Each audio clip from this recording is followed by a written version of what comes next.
Our study entitled Implementation of Journey to Cory Reading Program in the District of Silang, a Keynote for Content Enhancement with Dr. Jocelyn Contreras and Dr. Elsa O. De Leon, and I'm Vilma A. Luna.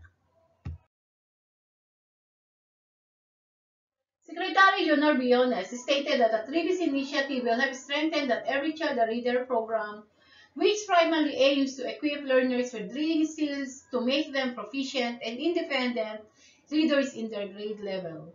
School year 2020 is a big challenge. Schools are facing COVID-19 pandemic. Mostly schools are closed and face-to-face mode of teaching is not allowed. Moreover, it is a big challenge on the part of the parents' school personnel. It is the time where the home is considered as a learning place or space for the learner's life skills and transformational learning. It is not ordinary for them that they have struggling readers or with difficulty in reading proficiency. Brigada Pagbasa is implemented in the school, and one of the programs implemented within the district, namely Journey to Cory, championing opportunities in reading to intensify education, a reading program in all schools in the district of Silang. It can help the learners to overcome the gaps of reading and literacy of the Batang Silanggenyo. With the help and support of local government, this program is implemented. In this program, there are best practices intervention as well as learning resources given and used by the non-readers and struggling readers with the assistance and guidance of the teachers, home facilitators, and reading volunteers in every school.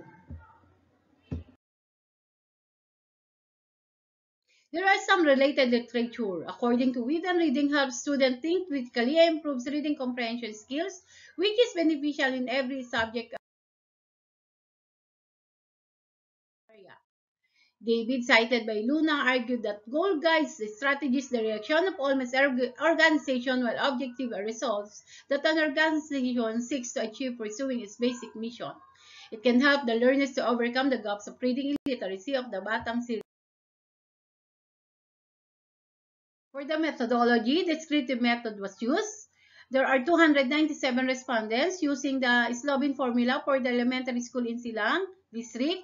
There are 97 teachers, 106 home facilitators, and 94 reading volunteers for the sampling. Data collection was used for the Journey to Cory program. Survey questionnaire. There are 2 sets, English for the teachers and Filipino for the home facilitators and reading volunteers. Approval from the school heads through the district supervisor. Consent was provided. Anonymity and confidentiality were observed. For the data analysis, frequency, weighted mean, and ANOVA were used. Journey to Cory reading program assessed by 3 respondents with regards to goals and objectives as good as the overall mini score of 3.21. As to content, as good from the overall mean of 3.08. For the methodologies, as good from the overall mean score of 2.98. For the assessment, as good from the overall mean score of 3.21. Is there a significant difference among the assessment of 3 groups for question number 2? The computed F-test value of 1.31 is less than the critical value of 3.041 and 4.610 at 0.05 and 0.01 levels of significance, respectively, with 2 and 294 degrees of freedom. The null hypothesis of no significant difference is accepted. For question number 3, based on the findings, what plan may be proposed? After knowing the results, possible plan of the program is a keynote for content enhancement of these instructional materials of Journey to Cory. Implication: improves the reading development literacy of learners. Along with previous study, true stakeholders are the ones to take charge. Reading program intervention with the help of internal and external stakeholders help the administrator and teachers to attain the goals of DepEd policies regarding reading intervention through the help of the respondents, and enhance the reading intervention resources for better improvement. Conclusion. Based on the finding of the study, researchers came up with the following conclusion. The perception of the three group of respondents, teacher, home PASI, and reading volunteers in the status of implementation mostly described as good.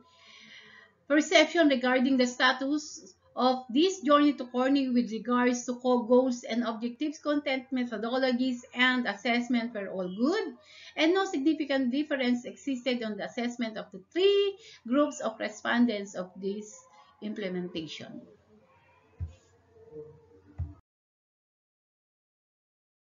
Recommendation, tapping the district supervisor expert for the enhancement of the learning materials, coordinate with the person involved in the learning materials, coordinate with the master teacher leading key teachers to have focus group discussion of the learning resources, and tapping the authors to have digital library production accessible to all teachers, home PASI, and reading volunteers and learners. Here are some references from Kokogoglu Julia and Resna Ani R, Suarez Glenn, and other materials from the online. Thank you.